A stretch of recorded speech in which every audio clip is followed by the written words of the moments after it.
And in 3, 2, 1. Hello and welcome to another episode of Guide to the Grind. My name is Jeff Eady. Here's where we cover money, mindset, and momentum. Joining me today, as always, is one of Canada's favorite mortgage brokers, one of my best friends, and the guacamole to my Taco Tuesday, Mr. Jonathan Tilger. Jonathan, how are you today? I thought you were going to go with the razor to your clean close shave as you got rid of all the facial hair this time, but I'm doing phenomenal. How about yourself? Should we start over to the top? To the top.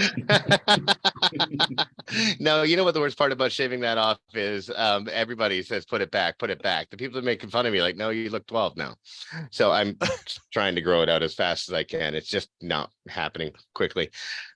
Anyhow, speaking of mistakes in my life, the gentleman who introduced Jonathan and I is indirectly responsible for you and I becoming business partners. Jonathan, pretty happy to have him on as a guest. We connected a couple of weeks ago, had a great conversation, and I said, you know what? I think you should come on the podcast because your journey has been inspirational, if not fraught with all sorts of emotional issues, and you come out the other side clean and stronger than ever. So here's his intro. He is a proud member of the Mohawk Nation of Ontario, Canada. He's walked a path that has led him through many teachings, businesses, and life lessons. On the journey, he's gathered many tools and practices and was guided on a vision quest in Costa Rica in 2020 to pass on this wisdom and guide the initiation of a global tribe of men. He's committed his life to pass on his teachings and those of his mentors and ancestors. Wow, that's hard to read. Mentors and ancestors. He founded and co-guides a private men's community mastering masculinity, guiding men to their purpose, rise into their leadership, and create a life of freedom. He and his team offer the wisdom through Xpansive Warriors programs, retreats guiding inside of rites of passage, archetypal frameworks, communications, masculine embodiment, leadership, self-love, breathwork, somatic, and relationship practices. Please welcome to the show, coming all the way from Dominical, Costa Rica, one of my favorite places on the planet, Mr. David Pineo. David, how the heck are you, my friend? Pura vida. Doing amazing, bro. Thanks for that intro. Crushed it. but you made a couple of mistakes. So from the top. It seems we keep going to back from the top from this episode. Is that what the whole thing exactly is going to be? The whole episode is start over again. Exactly. That's our life lesson from the top. Okay, let's hit the reset button and start over again. And David, I'm doing great, bro. Thanks for having me on. Appreciate you guys. As a quick aside, I think I've shown you this before, but I got this in Dominical last fall when I went there. Pura vida, baby. Looks a little small for you, bro. You were riding that? I didn't do well. I've served twice down there. It was both times were a great experience. But David, we met in Toronto. Gosh, got to be getting close to 10 years ago now. We've definitely kept in touch. Now you're living in, God's own paradise on this planet, Costa Rica, and my favorite place, Dominical. I know you're moving, but what led you to go from being a business and finance guy in Toronto to leading a men's group in Costa Rica? It's crazy, bro. Yeah, man. Yeah, it was a pretty powerful transition. It all happened in 2020. This is like right before the pandemic conversation started and things went down. So February of 2020. I made this commitment. Like I was in finance. I had a fitness company before that. So different businesses and entrepreneurial ventures that you guys have seen me evolve through. But the common theme was like, it was this feeling of fulfillment was missing constantly.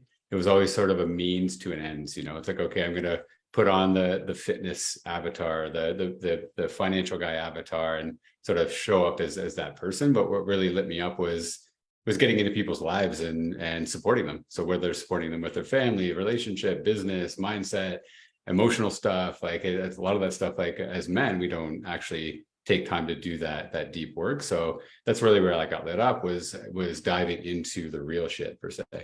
It's like, let's get to the real shit and have real conversations. And that's always been the kind of person I am. So it's like, that's great. Yeah, there's a fitness plan. And I love doing that too. There was financial planning and creating financial stability. And once that was done, it's like, okay, well, what's next? And I was really committed to build relationships with clients and really get to the heart of things, So I got the message in 2020. I took a sabbatical basically. So it was 3 months, basically cell phone off, in the mountains. Like the house we were staying at, I was at with a good buddy of mine. He was a health coach. I was like, all right, brother, come down. We're going to do a detox. So it's like physical detoxing, mental detoxing, spiritual detoxing. And I just need to reset and make a decision of like, what's next for me. It's my 40th birthday coming up, and I'm not feeling it, it's like I just want to reset, and I want clarity of like, what's that next stage for me, what's the next phase for me, and that was the whole intention.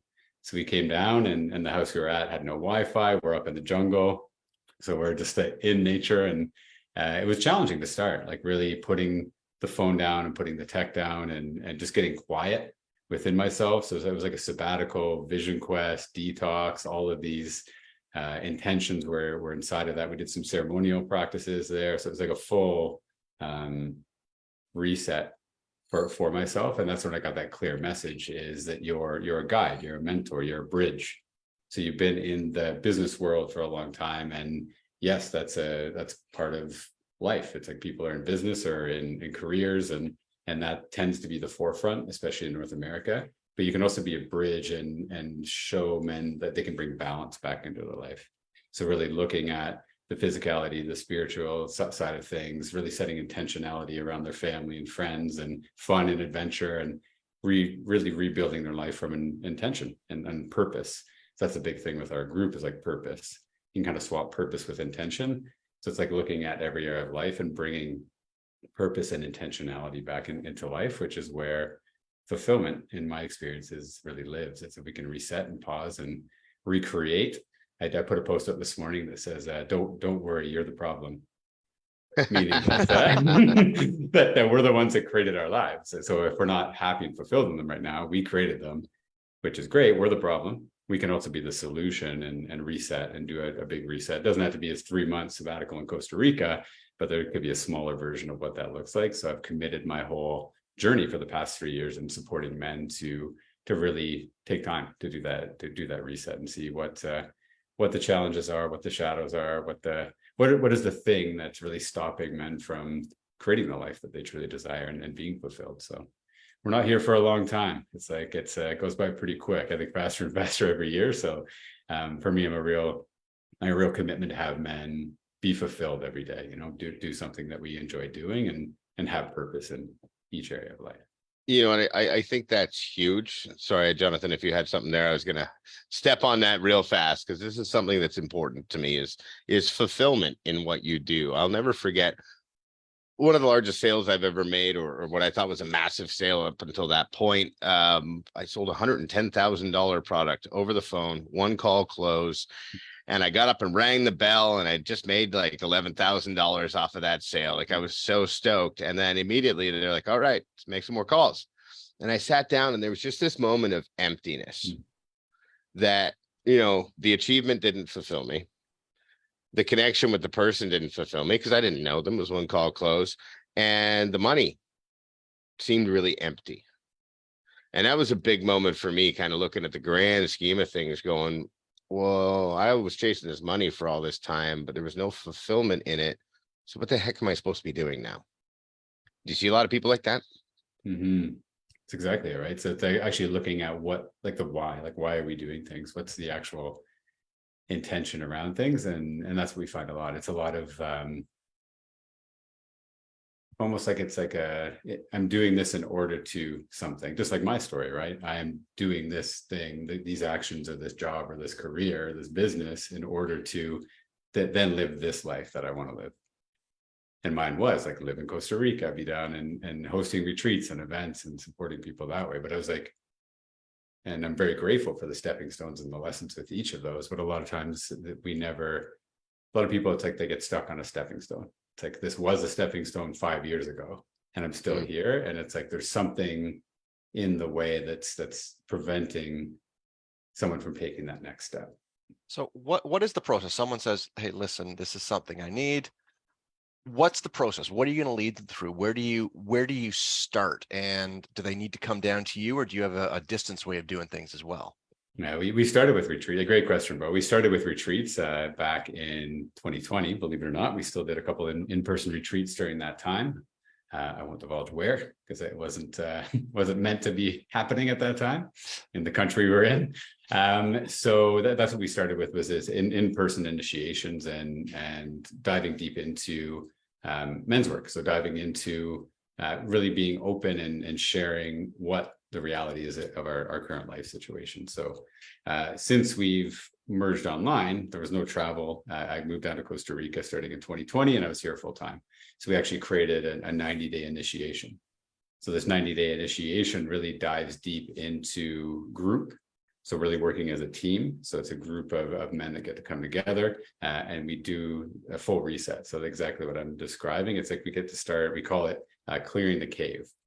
So we actually go into, okay, what are the things in our past? What are the stories, the traumas, the self-sabotage, the patterns that are keeping us from really fully stepping into the life that we want to create? Because often there's a dream, there's something there that had been put down or put aside or put in the closet per se, and just like left in our past. So if we can actually go into that closet, go into the past and look at, okay, well, what do I love to do? What am I fulfilled about right now? What lights me up? And from a place of like, it's all possible and it can all be created, we have to start from the past. So it's like really going into and committing to these groups, these containers of men that's what we do. We actually go into the past and bring the shadows into the surface. Now Sorry, sorry, go ahead, brother. you mentioned for yourself, you went on, I mean, you took sort of 3 months, you did this kind of disconnected from everything. And I know when you hear about, I'll say, the classical spiritual quest, that's kind of like, you hear about like the nomad or just the Aborigine in who goes walkabout and does it for 1-2 years, and a lot of, I know a lot of ancient traditions have these things where kind of initiation at a point where someone will go off in the wild. Obviously that is not realistic for a lot of people. So how, I'm assuming that's not the process, but how do you, I guess, get that deep level of looking into yourself while someone can still have a family, still keep their job, all those things? Yeah, you got it, man. So yeah, thanks for putting that in. And it's not realistic for a lot of people to do a 3-month sabbatical and do that. So that's why we created these groups. So it's like intentionality over 90 days. So they're like a full 90-day initiation where we have weekly time set aside. And that's the first step, is really committing time to go within and do the looking. But we also build in, what you're speaking to is a vision quest. So in my Mohawk lineage, that's a medicine that our lineage would use. So traditionally it's 4 days.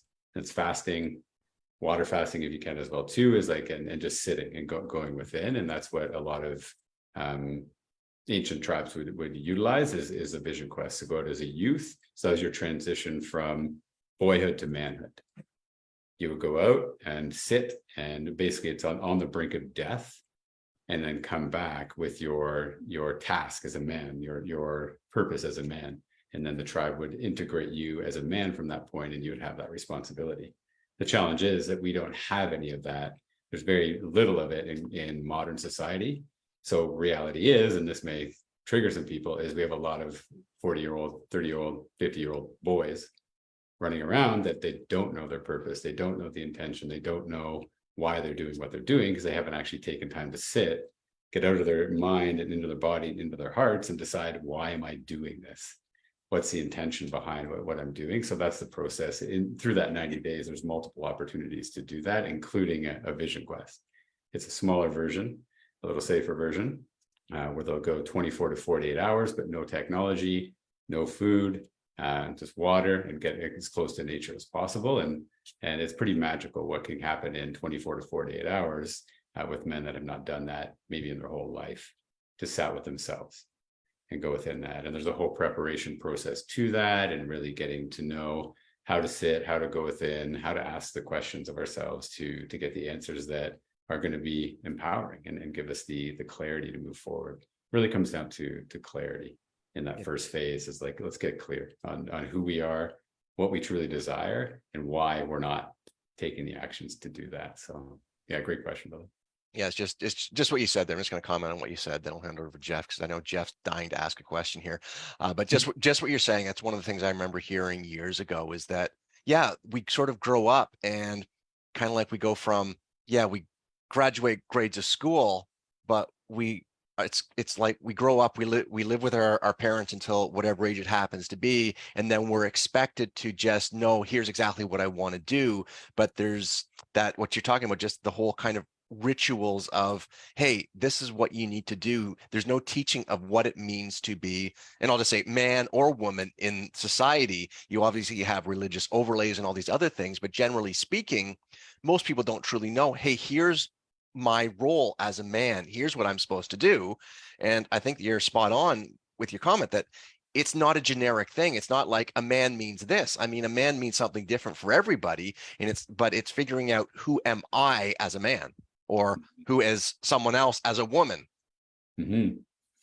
Yeah, that's exactly it, right? And it's actually pausing to take time to ask those questions, right? And if we weren't raised by a man, a father or a mentor or someone in our life that said, let's ask these questions and held space for that question, and then amplified our confidence and ability to go execute that. Yes, you can see that in the world, and these people tend to excel at certain things because the person that mentored them put those skill sets and intentions and beliefs into their mind. But as a whole in society, it's like very rare to see that. It's like someone following a path of a mentor or an elder or someone who passed on these lessons to us as men. It's a big missing in society today, and for women as well. It's like really looking at that missing of like having someone to follow that is living that intentional life, a life that's on purpose, and a life of fulfillment and excitement and creation and ability to create whatever we want in life. It's just a very rare thing to find. And for the non-politically correct statement here, and I'm just going to make it, even though politically correct, being politically, I shouldn't say this, it's probably a big part of what's at the root of our whole gender identity crisis that's happening nowadays. That's a big deal. Mm-hmm. That's a big deal. I mean, we obviously can't generalize everything into that, but I've heard Jordan Peterson talk about it. And I don't know, did you guys know Stefan Arnio? Mm-hmm. I didn't know him personally, but before he passed away, I started getting into a lot of stuff he was talking about, and he was really talking about men being real men and how that's become taboo nowadays. When you talk about toxic masculinity and things like that, where do you think the role of men lies in the world, David? Mm-hmm. Yeah, when me, and I can personally speak for me, it's like that bridge from sort of boyhood to manhood is when we become responsible for people and things outside of ourselves, and it's not the me game anymore. However that looks like in anyone's life is obviously on how they're creating their role inside of their life. But I feel it's like bang on this whole suppression of healthy masculinity and have it being made toxic is a huge challenge right now, where it's like we want to bring masculinity back online. So responsibility and providership, and it's almost seen and like pushed back as like it's too what is the word, I guess, like, yeah, it's like controlling or overpowering. So really looking at where that role can come in from a healthy space of like, no, I want to take 100% responsibility of everything in my life, and I want to take responsibility for things outside of myself as well too. So it really starts in how we gradually take the journey. It has to start with self. Do I have 100% responsibility and personal integrity with myself? If I say I'm going to get up and work out every morning at 7 a.m., but I'm skipping it over and over and over again, that's personal integrity. We're constantly stepping over our own promise and our own word to ourselves. So how can we possibly have integrity with our family, or have integrity with our friends, or at work if we're slipping on our own personal level? So it's kind of these tiers of responsibility that I'm seeing in masculinity, and really reclaiming it is like claiming our own personal promise to ourselves, our personal integrity, and then we can start creating integrity for our family and our kids and our partner, and then we can take it into our community and organizations And then it sort of tiers up from there. It could tier up to, okay, I want to be in politics and take integrity and bring in policies for my city, and it can grow and expand from there. The challenge is what I'm seeing, there's a lot of people through relationships and connections that haven't gone through those rungs.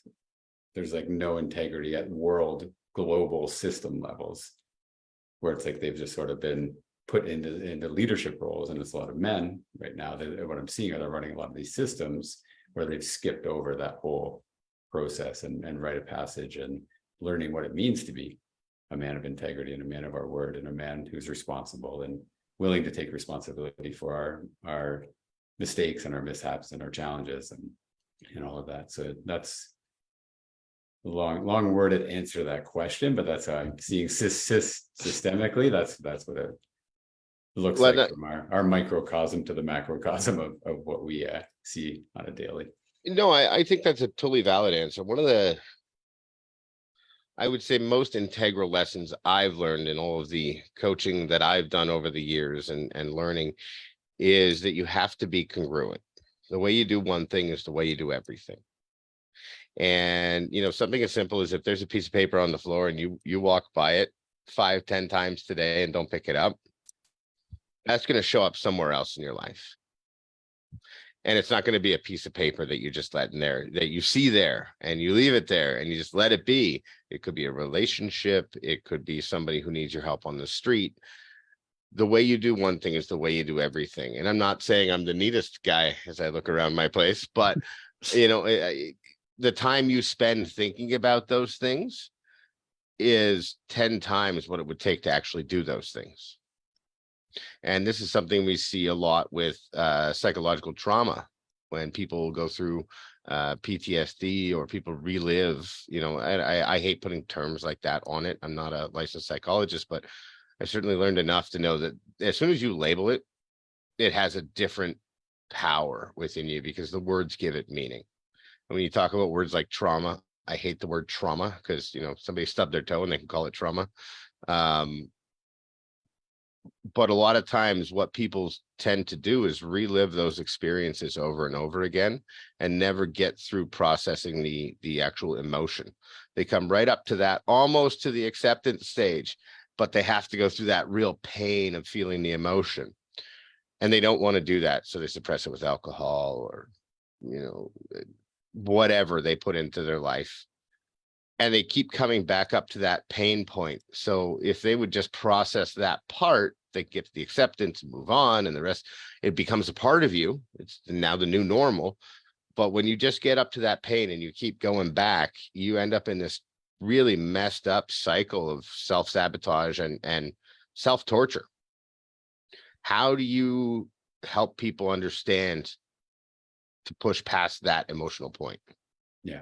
And that's a great point. And that's really that whole first part of that journey that we go in that clearing the cave is actually looking at the patterns. Like you said, it's going to show up everywhere. Mm-hmm. So we get to look at where we're stepping over ourselves, like stepping over our commitments, stepping over having those difficult conversations, not actually sitting with emotions. And then, like you nailed it on the head, vices. That's a big thing that we take on throughout that journey. It's like 90 days. What's the vice? What's the one vice that is disempowering you the most in your life right now?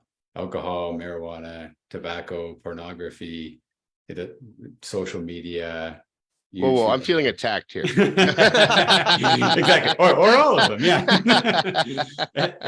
So it's really looking at the tier of like, okay, what am I putting my energy out into that is actually not serving me, because that actually allows me to sit in shame. The shame of that, which keeps me small, which then I don't actually have to sit with the deep emotions that are there. And often it comes down to shame, to guilt that we've adopted over time. So it's really taking the time, and I actually work with somatic work. I think you read that out in the beginning, and breath work. Yeah, I don't know what that is. Yeah. So it's that mind. It's really that body connection. So connecting to our emotional body. And this is a thing that is foreign to a lot of men and human beings in particular, is like taking time to go within and be guided into, and it could be an old memory or a story. Like you said, it's like we make meanings to things that we don't want to feel the pain on. So if we have a safe space to go in and actually observe these situations, you call them trauma or not call them trauma, small T trauma, big T trauma, but going into these situations again and actually experiencing them as an observer, and then retelling ourselves a new story and actually feeling the emotion, taking time to express the emotion, whether it's sadness, grieving, anger, guilt, shame, whatever we held on to. We actually create space for men in particular. I work with women and couples as well too, but these containers are built for men to go in and actually do that work and feel what's there, and then actually get to share with another group of men of like, hey, this is something I may have kept secret my whole life. And we create safe spaces for men to be able to share everything. It's like put all the cards on the table, and then we can actually bring these patterns and vices and everything to the surface. Because until they're on the surface, there are secrets and hidden and things that we don't want to share, and we operate. They run the show basically. So it's like this ego self-sabotaging version is often running the show until we bring it into the light, and we can actually share it and complete these loops and then recreate something new going forward. Until that happens, it's there's a lot of how to do things out there in the world, a lot of coaching programs, information, how to do things, we can learn, go on YouTube and learn how to do anything. So you mentioned, sorry. Yeah, go ahead. I was just saying the real work of like before the how and like going out to do things is like really looking at and being with the parts of ourselves that we are preventing us from doing the doings from a space of inspiration and integrity. Yeah, go ahead, Jonathan. Yeah, you mentioned in there about the emotional body. Do you get much into talking about, I'll just say the different bodies, be it the mental, the emotional, the physical, and how things will manifest, how somebody is maybe experiencing something physically, but it has to do with something emotionally that's happening, or vice versa? Do you get into that kind of connection with people and help them connect? You know what, this whatever this back problem you're having is relating to something that happened. Do you get to that level? Yeah, I'm familiar with bioenergetics, and yes, that can happen in sessions, but there's the ability for men, and like taking time with men in particular in our groups. Yes, we actually go down there and guide men to actually be able to sit with their emotional body, spiritual body, physical body, and start making those connections. So that's what that somatic work is like, okay, I have this back pain, take time and actually sit with that. Okay, what color is it? What's the shape? If you had to name it, what's the emotion? Okay, let's actually go deeper. So it's all in what is available in that session or available for that man, and how deep they want to go to it. But it's very, very powerful on how that connection can happen when we connect to that, and we can connect to something that's happening on the physical level. The physical manifestation is often the final expression of it, where it's like it wants to be heard and seen, whether it's like back pain or some sort of illness or whatever it might come out as. We can definitely go back in and find an emotion underneath most of it, if not all of it. Now, do you give people a warning going in that sometimes when you get into this, things may get better or may get worse initially? Because my experience is, as you start prying into, okay, I'm holding something here, as you start prying into it, all of a sudden, everything related to that emotion that's there suddenly shows up in my life over the next 2-3 days. Mm-hmm. Did you give people a warning about that so they're ready for it? Yeah. And how do you coach them how to deal with those things? Well, we're there. Like it's like we have a full team of people too, right? So it's like we're there, and they have their group that they're with. So it's like 24/7. But yes, they're available to communicate 24/7 in these groups on what comes up. And yeah, that's a great point. It's like really bringing in the awareness of like, because once we go into sessions like that, it's like the awareness of like, now I can name emotions, I can actually understand what they are. So then, because a lot of the block before going into a session or having that awareness or having that tool is that it's confusion. I don't know what I'm feeling, how I'm feeling it, why I'm feeling it. So if we can actually go through and take time to teach people and give them the tools of like how to name emotions, how to sit with them, how to sit with the body and feel what's there, how to actually pause and resource ourselves is what we call it. So resource ourselves, and it could be a person with ourselves or a partner, and actually create resources around us that we can share and go through these processes with. So yes, we create a structure around that whole journey. And that's why we go 90 days. It's not come for a day and good luck, and we'll see you. We'll leave you messed up and good luck. Yeah. But just what you're saying about the emotions, because the one thing I find very interesting is, I'll just say, so from a man's perspective, what is the one emotion a man is allowed societally to experience and express? Anger. So regardless of what the emotion is, as you say, being able to actually wait, that's not anger. Yeah, I'm going to express this as anger because that's what I've been told is okay. But God forbid, as a man, I cry. So yeah, actually being able to identify what that emotion is, break it down, and recognize, going, yeah, okay, I'm expressing it as anger, but what's truly underneath it is phenomenal. You got it. And again, giving a safe space to express anger is such a powerful tool that we bring on in the journey, and creating the ability to do that. Anger, sadness, all of it. So we have exercises that we guide men through to really bring that up intentionally and in a safe way, in a safe space to feel it, because often it's been suppressed for our whole lives. We've never had a chance to do that. And I'm assuming part of that is feel it, experience it, and choose a safe way to express it, as opposed to, okay, when I'm angry, I'm just going to punch holes in walls or get into a fight randomly with somebody just for the sake of it, whatever it happens to be. Hey, I like punching people in the face, Jonathan. Well, you've chosen boxing, which is a safe outlet to do it. I'll tell you, all this stuff, you can set it aside. You get to punch somebody in the face 3-4 times a week, you're good. That's it, man. It's like setting intention. It's a big missing, right? It's like as men, we'd go out and like hunt and move our bodies and express ourselves that way. Animals do it, right? So it's like, dude, if their animals get in a fight and a scrap, they shake, express what they need to express, and move the energy through, and they're good, you know. But guess what? Human beings are animals as well too. But we haven't taken the time to shake and express and move that shit out of our systems. So if we can create spaces and intentional spaces to do that in a healthy way, we've seen some crazy, profound shifts in people, and like taking that on. Shift happens. Yeah, shift happens. Piles of shift. No, you know what? Somebody who's been through cathartic moments like that in teachings that I've experienced, and Jonathan has too. There is an inner peace that happens immediately afterwards that can't be described to somebody that hasn't experienced it. That release of tension and, you know, like straight up bile in your stomach is how it feels. Like everything just calms down in your stomach, and all of a sudden this warmth washes over you to become this better version of yourself.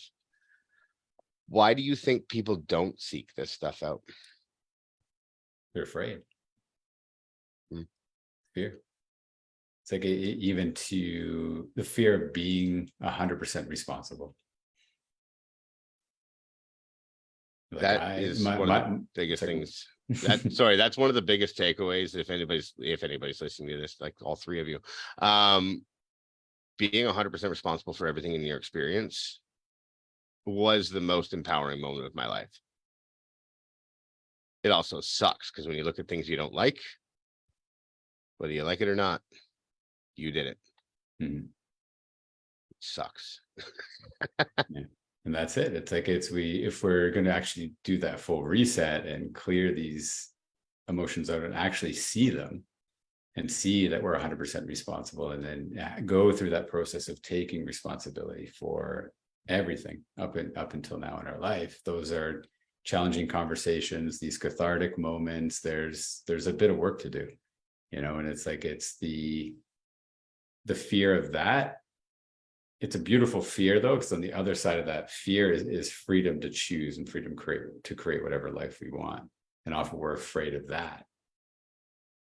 It's like afraid of our own power and afraid to actually step into this new version of ourselves that's far more powerful than we've ever experienced ourselves. It's almost, yeah, it can be more painful, but it's easier to stay at a comfort level that we're used to.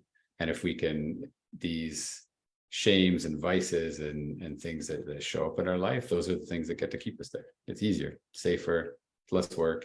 I don't have to actually take that hero's journey and do that rite of passage and cross the threshold and declare myself as 100% responsible and lean into our full masculine essence and responsibility and into that providership and being responsible for ourselves, being responsible for others. It's easier to sort of have the blinders on and the excuses of like the vices and things that happened in the past and not actually step into that full version of ourselves. Well, just what you're saying there. So, I mean, as you said, it's like, well, it's easier to just stay here. And a big reason why a lot of people stay there is because a lot of the people around them in their life. So how do you go about coaching people? What advice do you give them of, are they going to tell people in their life what they're doing, or is this something they're just going to do? And again, as people now approach them differently, they say something's changed and not sure what it is. They might try and pull them back to who they saw them as. What's your advice and coaching around that with people? Yeah, a great question, bro. And that's kind of that final journey that we bring through, because we actually go through the masculine archetypes in that journey, our initial initiation. So being the lover, the warrior, the mystic, and then the king or the sovereign. But the king or the sovereign is now choosing the kingdom around them. But even at the beginning, especially at the start of the journey, it's actually bringing accountability with everybody in our life. So if someone's married with kids and has that dynamic and that level of the kingdom already established, that it's actually bringing in the commitments. So we go seven areas of life where those new commitments are going to come in. So we invite men, okay, put that on the fridge, have that conversation with your partner.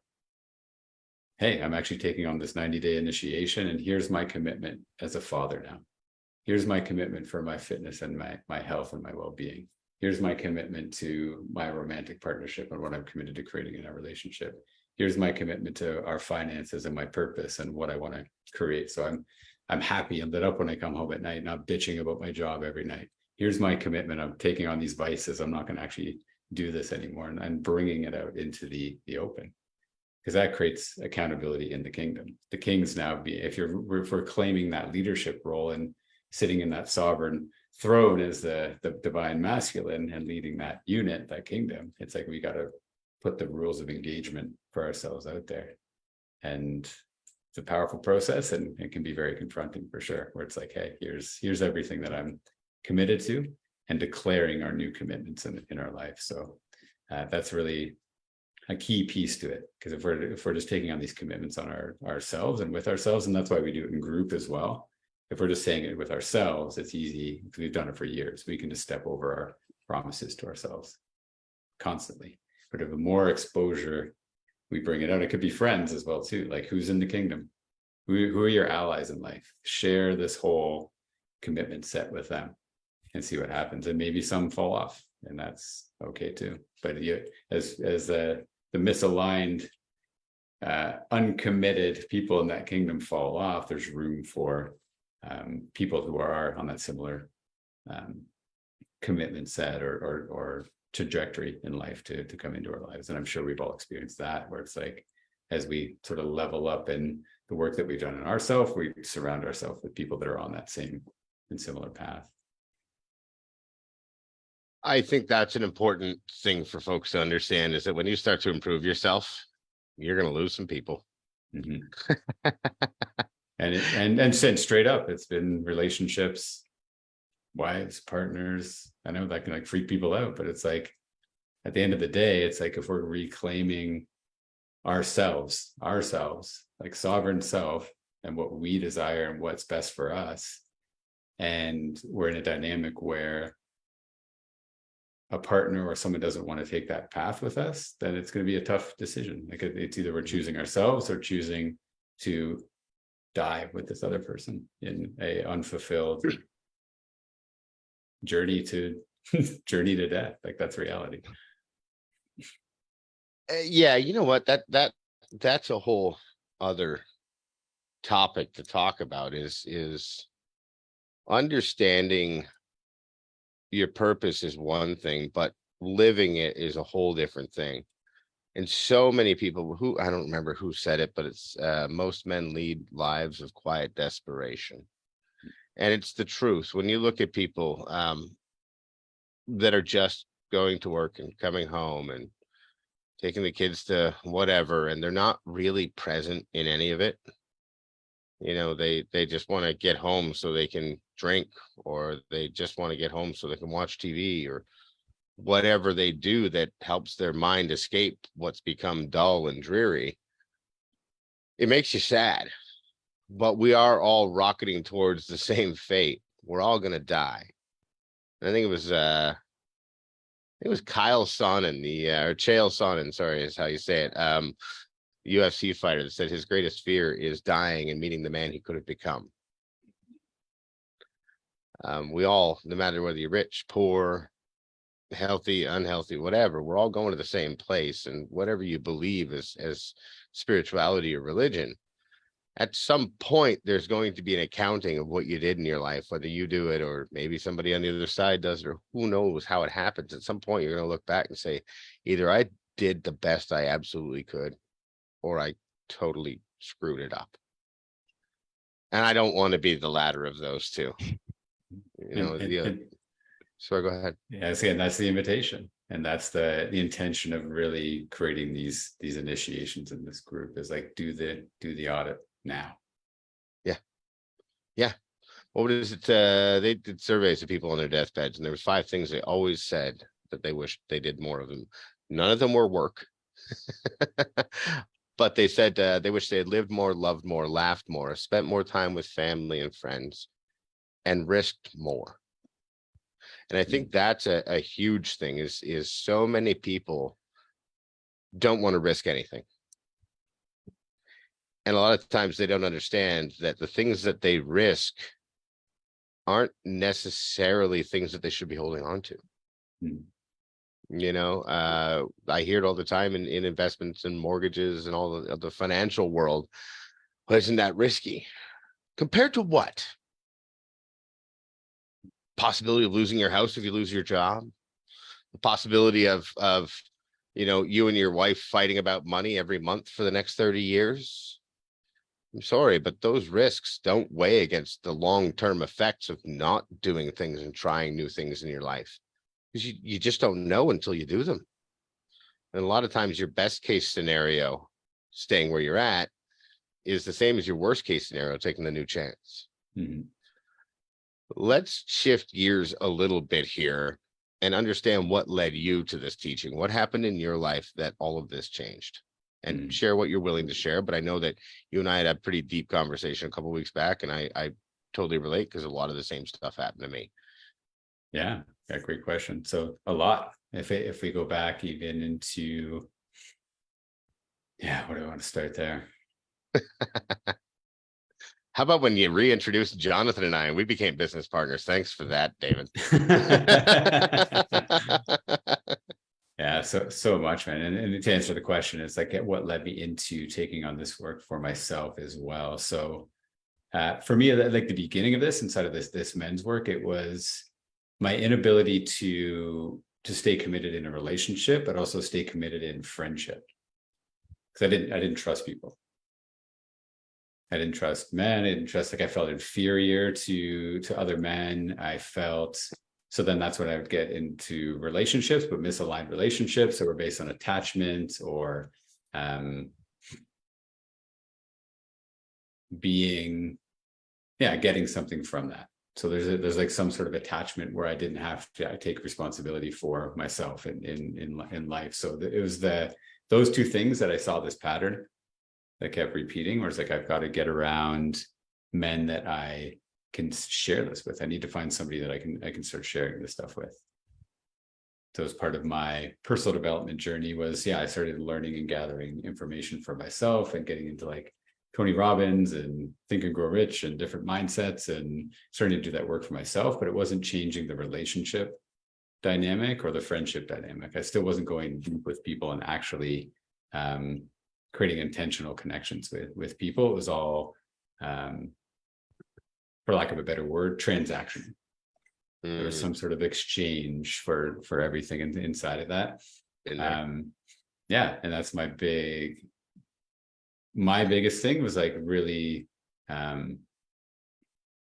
stopping that pattern. And it's been a massive culmination of even that, and what you and I spoke of, this massive financial breakdown 3 years ago. Where like millions of dollars like pooled together, and all of a sudden, boom, get a phone call one day and it's gone. So And you're the guy that's at the point of the spear. Yeah, one of them. Yeah. So it's like, okay. And so yeah, pitchforks and everything, every emotion, everything would come up in that. Like my deepest like level of shame and guilt and victim was like just manifested and like it brought to the surface in a powerful way. So it's just like leveraging that old version of myself where I've been working on like going deeper into connections and the work that I do inside of the men's work. My shadow side of myself was activated inside of that.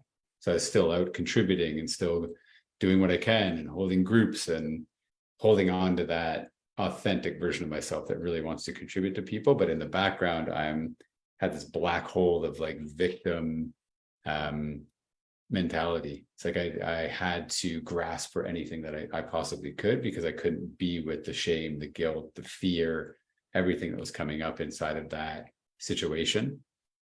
So that's been like my newest layer and level that I've taken on. And it's been really going at having the difficult conversations, taking responsibility for what had happened inside of that,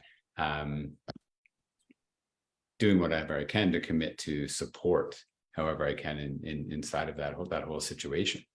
Obviously, it put me behind the starting line and from a financial perspective, and now it's like rebuilding foundation from a space of integrity.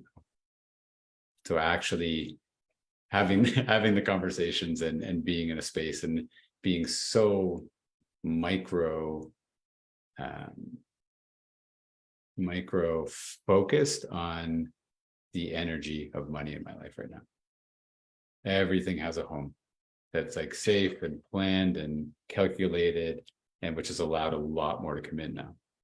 So as we're operating from victim and from fear and just scratching and doing whatever I can, yes, I'm putting all this output and energy and effort out, but there wasn't a safe place for it to actually come and find a home with this energetics of money. So that's been a big one. And that's what keeps me going inside of the work that I do as well too. It's like that's my real life gets to come into this work as well. As I did that and I started to reclaim and take responsibility for how I showed up as a victim, leveraged love, leveraged money, leveraged everything in my life to like survive. Now that I've owned that with the people that I've impacted around that, I've now been able to see that in the men in our community. I see where this victim shows up, this shame and guilt and pattern shows up with so many men in our community. And it's not about it's right or wrong. It just is what it is. And where we get stuck in these patterns. And this victim archetype is a very sneaky and potent one that can operate in very subtle ways that we don't see. But it's often attached to that shame or guilt or something. There's something running in the background, but where we get to reclaim that and own our shit, there's a new level of power that gets activated inside of that. So it's been years of owning my shit through different self-development programs. Like I'm big in, I've done a ton of work with landmark education. So it's all about reclaiming. Yeah, I've been to some landmark. Yeah, like reclaiming our integrity and owning our shit, you know? So it's like bringing in all different experiences of that. And that's where the work that I'm committed to is allowing and creating places for men, women, humans to own their shit in a safe way where it's not made wrong and then reshamed or pushed down. It's like we can actually share it and do the work, be with those uncomfortable emotions, conversations, and recommit to powerful lives on the other side of that. But it's that's the process. That's the walking through into the cave and doing the work and then coming back out. Hero's journey. One of the more interesting conversations as you're talking about that I've had is as you get through that and you talk with some of the people who are still in your life who were before, and you have an honest conversation with them about the fact that, hey, you know what? I felt really insecure. I was jealous of this, jealous of this. You find out that yeah, you're feeling this way about this person, but they were feeling almost the same way about you. And it stemmed from nothing. Then you're both feeling insecure about yourself. It's fascinating when you get into it, but it's also empowering if you understand that if you just take responsibility for yourself and who you are, how it just transforms relationships, can transform everything in your life. That's been my experience. Oh yeah, like that's when it gets real and you can actually go deep. It's the word intimacy, into me you see.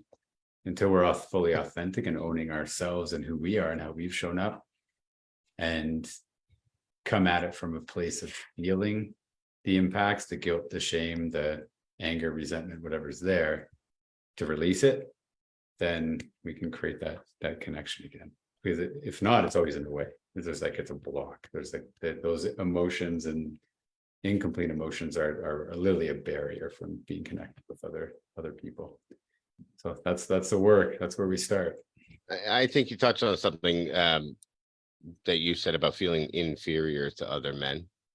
That one was huge for me, having suffered a major financial loss in my life at one point, relationships and all that jazz, all the stuff that comes along with it, the time you spend in your own mind trying to process the emotions, figure out where you screwed up, figure out what you got going right, and being alone in your thoughts is devastating at that time, because those thoughts tend to recirculate and they can really tell you a story that may or may not be true. But I remember at times walking into rooms and thinking like, this guy is so much better than me, or maybe I can talk to this guy and he'll help me along. And eventually it was just like, no, although I do need help, I need the collective help. There's nobody that's going to look at me and say, hey, come with me, I'll show you everything and you'll never have to worry again. So I love the work that you're doing, David. Love to know more about it. I've been on a couple of your fireside chats, and I know you and I have had some other conversations, especially if it gets me back down to Costa Rica sometime soon. That's the plan. We're actually looking at Colombia, so we'll let you know. There's some stuff in the works. Cool. Anything you want to leave our audience with as we are at the end of our hour here? I appreciate the time, and I appreciate anybody that's listened to this point as well too. So really committed to having conversations, authentic conversations. So any man or woman who has men in their life that wants to have a conversation and go deeper on some of the concepts that we touched on here, I'm happy and always open to continue those conversations offline as well. So I always want to open up that invitation for connection here. And yeah, if there's any inkling or calling or a bit of truth that sort of landed, and may have landed in a confronting way in this conversation as well, that's the invitation, is like, yeah, reach out to one of the three of us, or reach out to me, or reach out to any of us and share. Open to hold space and have a conversation and see what kind of breakthrough or discovery that we can mine together. Cool. Thank you so much, David. JT, anything you want to wrap it up with? Absolute pleasure having you on here, David. I mean, when I last saw you, I was in a bit of transition in my life, in a challenging time. And quite honestly, when Jeff, I'll just be flat out honest here. When Jeff said you were coming on, it was, you brought me back to that point in my life. And I was kind of like, well, I'm not sure. But I mean, I'm always open. And the fact that he knows you better than I do, and he speaks so highly. I'm very glad you came on. I love the message, what you're sharing. I love what you're doing. And I quite honestly, I look forward to connecting with you more because yeah, you are a cool guy. Yeah, Thanks, I told you this is going to be a great conversation, JT. Yeah.